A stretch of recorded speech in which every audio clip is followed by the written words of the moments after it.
हमने एक पोस्टर देखा जिस पे लिखा था कि भगवान आ गए हैं। ब्रह्मा कुमार का वो पोस्टर था। हमने सोचा ये कैसे पॉसिबल है कि भगवान आ गए हैं और ऐसा कुछ लग नहीं रहा है, तो हमें इस चीज़ का पता लगाना चाहिए। तो हम और हमारे जो मित्र थे उन्होंने सोचा कि इसके पीछे वास्तव में देखते हैं कि ये सच है या झूठ है, क्योंकि हमारे अंदर एक क्यूरियोसिटी पैदा हुई। सबसे यही बात हमें अंदर की तरफ लग गई कि क्या भगवान आ गए, कैसे पॉसिबल है। फिर हमने सोचा कि इसका पता लगाने के लिए क्या किया जाए। तो फिर हमने सोचा कि हम इसका जो हेडक्वार्टर है, जो माउंट आबू है, वहाँ पे जाके पता लगाते हैं कि वास्तव में ये ओम शांति वाले जो हैं वो सच बोलते हैं या झूठ बोलते हैं। हमें तो जाकर के बस यही पता लगाना था कि वास्तव में यह जो बोलते हैं कि भगवान आ गया है वो सच है या गलत है। तो मैं अपने 3 दोस्त मुकेश भाई के साथ भी मैं साथ में चला गया और एक भाई और था, उनके साथ भी हम लोग मित्र मंडली पूरी घूमना भी हो जाएगा। हम जाके चेक करते कि वास्तव में यह सच है या गलत है। तो फिर हम माउंट आबू पहुँचे। माउंट आबू पहुँचने के बाद हम बाहर होटल में ही रुके थे हम लोग, और जैसे हमने एंट्रेंस किया तो वहाँ का वायुमंडल तो बहुत बढ़िया लगा। बहुत एक कहते हैं ना कि सबसे अलग ही, जहाँ पे एक सुकून मिले, तो वो काफ़ी अच्छी फीलिंग आने लग गई हमें वहाँ पे। और वहाँ पे जो भी वहाँ पे जो ये भाई बहन जो बोलते हैं वो जो थे वो सारे एकदम मिलनसारी थे ना, अच्छे तरह से बात करने वाले लोग थे। लेकिन हमारा मेन उद्देश्य क्या था? हमारा मेन उद्देश्य था कि हमें पता लगाना कि वास्तव में अगर भगवान आए तो कौन से कोने में बैठे हैं, हमें देखना है बस। हमें तो ये पता लगाना है कि भगवान किधर हैं, बस यही चीज़ हमारे अंदर एक दृढ़ निश्चय से कर ली थी कि हम देखें कि वास्तव में यह सच है या झूठ है। तो फिर हमने वहाँ पे एक अनिल भाई हैं, उनको पूछा हमने कि ये जो भगवान आ गए आप जो बताते वो किधर हैं और कहाँ रहते हैं, तो हमें थोड़ा सा आइडिया होता कि हम भी क्या है, हम सब भाई आए हैं बड़े उत्सुकता से मिलने के लिए, तो और थोड़ी समस्या भी हैं, परेशानियां भी हैं, वो भी हम उनसे बात कर लें और हमारा सॉल्यूशन भी निकल जाए। तो वो अनिल भाई भी काफ़ी हंसने लगे। इतनी देर में जो मेरा जो साथी था दीपक, उसने बोला यार पहली बात तो ये है कि हमें भगवान है वही भरोसा नहीं है। तो अनिल भाई ने बोला भाई ऐसे क्यों कि तुम्हें भगवान है उसका ही भरोसा ही नहीं है। तो दीपक भाई ने क्या बोला कि देखो अनिल भाई थोड़ा सा बाहर आओ। बाहर थोड़ा सा दिखा, उन्होंने बताया कि देखो कितने संसार में इतने सारे दुखी पड़े, बीमार पड़े लोग, परेशान हैं। गली मोहल्ले में देख लो आप, इतने दुखी लोग हैं। अगर भगवान होते तो क्या इतने सारे लोग दुखी होते? ये सब ढकोसला है, फालतू बातें हैं, भगवान होता ही नहीं है। इतनी देर में फिर अनिल भाई थोड़े एकदम से चेहरे पे थोड़ा शांत रहे और उन्होंने पूछा दीपक भाई को कि आप क्या काम करते हो। दीपक भाई ने बताया कि मेरे कपड़े की बहुत बड़ी दुकान है। अच्छा, बहुत बढ़िया।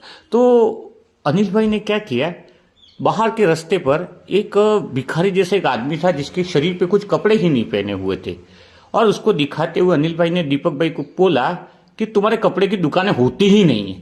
वो बोले कपड़े की दुकानें नहीं होती है? तो दीपक भाई ने बोला ये तो आप झूठ बोल रहे हो। तो नहीं, अनिल भाई ने बोला कि नहीं, कपड़े की दुकानें होती ही नहीं। अगर कपड़े की दुकानें होती तो वो जो इसके शरीर पे कपड़े नहीं पहना हुआ है वो कैसे संभव है? उसके शरीर पे तो शर्ट पहना हुआ होना चाहिए था। तो दीपक भाई ने बोला कि वो तो मेरी दुकान पे आए तो मैं इसको शर्ट पहना दूंगा, कोई दिक्कत नहीं है, उसको शर्ट दे दूंगा मैं। तो फिर अनिल भाई ने बताया कि बस यही बात है कि जैसे अगर वो आपकी दुकान पे आएगा तो आप उसको शर्ट पहना दोगे। वैसे ये लोग दुखी जरूर हैं, पर दुखी होने का कारण एक ही है इनका कि ये लोग भगवान के पास आते ही नहीं है। अगर भगवान के पास आएंगे तो उनकी भी समस्या और विघ्न खत्म हो जाएंगे। अब जिसके पास कपड़ा नहीं पहना इसका मतलब दुकान नहीं, ऐसे तो होगा नहीं, दुकान तो आपकी है ना। वैसे ये लोग दुखी हैं, परेशान हैं, इसका मतलब ये तो नहीं हुआ कि भगवान नहीं है। भगवान तो है, लेकिन उनके पास उनको आना पड़ेगा।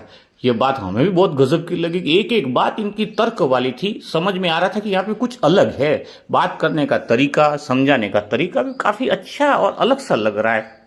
लेकिन फिर भी हमारे अंदर एक क्यूरियोसिटी थी कि भगवान आते कहाँ हैं, कैसे हैं। तो उन्होंने वो 7 दिन का एक प्रोग्राम भी बताया कि आत्मा ऐसा होता है वैसा होता है, सारी चीजें बताई। थोड़ी बहुत समझ में आई, इतनी समझ में नहीं आई, लेकिन फिर भी कुछ अंदर से लग रहा था कि कुछ अच्छा चीज है, सही चीज की नॉलेज है।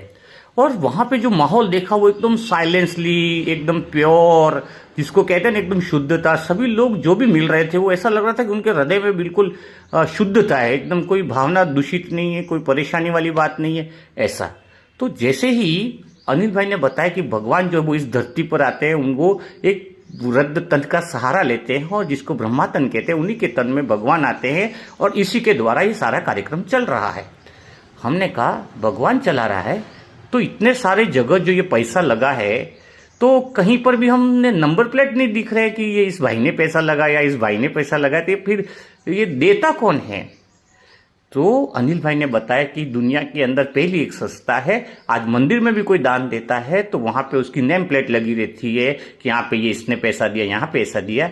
यहाँ पर किसी का नेम प्लेट नहीं रहता है। यहाँ पे भगवान और उसके जो बच्चे हैं जिन्होंने भगवान को पहचान लिया है, वही सब मिल करके इस संस्था का और अपने घर का, भगवान के घर का खर्चा चलाते हैं। मुझे तो बहुत बड़ा आश्चर्य लगा कि इतनी बड़ी बड़ी बिल्डिंग्स है, इतनी बड़ी ब्रह्मा कुमार्स की बिल्डिंग्स है, और लेकिन फिर भी किसी का भी एक का नाम इसके ऊपर नहीं लिखा हुआ है। हमें वो चीज़ बहुत दिल को छू गई। फिर हमने बताया कि भाई ये तो बहुत अच्छी बात है, लेकिन यहाँ पे मेन चलाने वाला कौन है?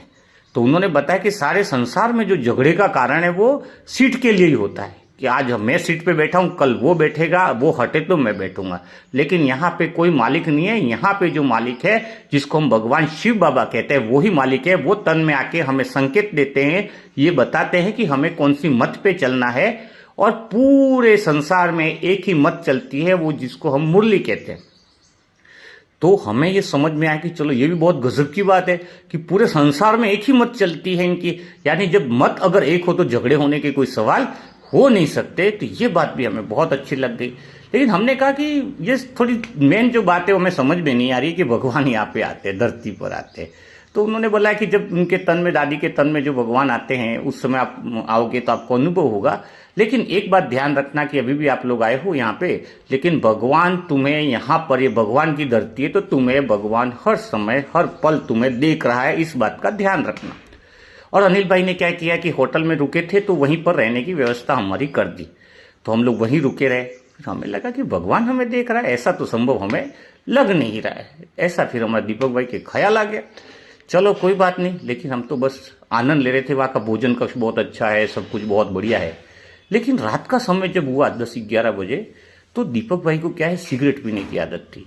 तो सिगरेट पीने की आदत के कारण दीपक भाई ने क्या किया कि उन्होंने सोचा कि सिगरेट की तो मुझे बहुत बड़ी हैबिट है, तो ये तो इतना बड़ा है, नीचे ये शांतिवन हॉल वगैरह सब, तो किसी भी कोने में बैठ करके पी लेंगे, कौन देखने वाला है। फिर थोड़ा सा चहल पहल थी तो बोले और थोड़ा ऐसा साइलेंटली हो जाए, उसके बाद पियेंगे। तो बाद में धीरे धीरे धीरे धीरे जब 1 या 2 बज गई, तो फिर वहाँ पर पे हम तीनों बाहर घूमने के लिए निकले। अंदर ही जो बहुत बड़ा है शांतिवन के, ये बहुत हॉल है, कोई डायमंड हॉल नाम है, क्या पता, बहुत सारे नाम है। लेकिन जैसे हम गए तो कोने में हम बिल्कुल बैठ गए जहाँ पे कोई भी नहीं देख रहा था। और दीपक भाई को बोलो एक सिगरेट है, पी लो, कोई दिक्कत वाली बात नहीं है। तो देखो दीपक भाई ने सिगरेट को पिया, और सिगरेट को पीने के बाद अचानक एक साइकिल पे एक वृद्ध तन वाले बूढ़े आदमी आए। तो साइकिल पे आए और उन्होंने आके बोला कि यहाँ पर सिगरेट पीना मना है। ये बात हमें नहीं दिखी, दीपक भाई जो कोने में बैठकर पी रहे थे उनको आकर उन्होंने, बुजुर्ग व्यक्ति ने उनको रोका कि यहाँ पे सिगरेट पीना मना है, आप यहाँ पे सिगरेट नहीं पी सकते हो। यूं कहकर वो चले गए और वो दीपक भाई एकदम वहीं स्तब्ध रह गए और उन्होंने वही सिगरेट को एकदम से फेंक दी, एकदम से घबरा गए। यार कोई आया था इधर और आके मुझे बोल के गया कि यहाँ सिगरेट पीना मना है। फिर दूर दूर तक हमें दिखाया कि यहाँ देखा तो कोई दिख ही नहीं रहा है। फिर हम सोच में पड़ गए कि क्या है। फिर अचानक हम जब सुबह के समय वहाँ पे मेडिटेशन हॉल के अंदर गए तो एकदम दीपक भाई को लगा कि ये तो जो ये फोटो लगा वही तो रात को मुझे मिले थे, वही तो आकर के हमें सिगरेट नहीं पीना मुझे बता के गए। हम लोगों को बहुत बड़ा आश्चर्य हुआ कि ये कैसे संभव है। फिर सभी भाइयों ने बताया कि इसी को ब्रह्मा बाबा कहते हैं और इन्हीं के तन में स्वयं भगवान आते हैं। वो अपने बच्चों का बहुत बड़ा ख्याल रखते हैं और वो उनकी नज़र सबके ऊपर होती है।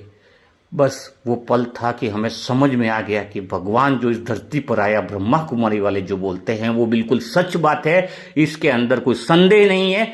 और भगवान स्वयं इस धरती पर आ गया तभी इतना बड़ा कारोबार चल रहा है। इसलिए आप सभी भाइयों को हम लोगों ने एक अपना अनुभव शेयर किया। अगर आप लोग भी चाहो तो वहां पर जाकर के जो उनका कोर्स वगैरह जो होता है वो आप लोग भी कर सकते हो, क्योंकि उससे अच्छा स्थान आज तक हमने नहीं देखा। ओके।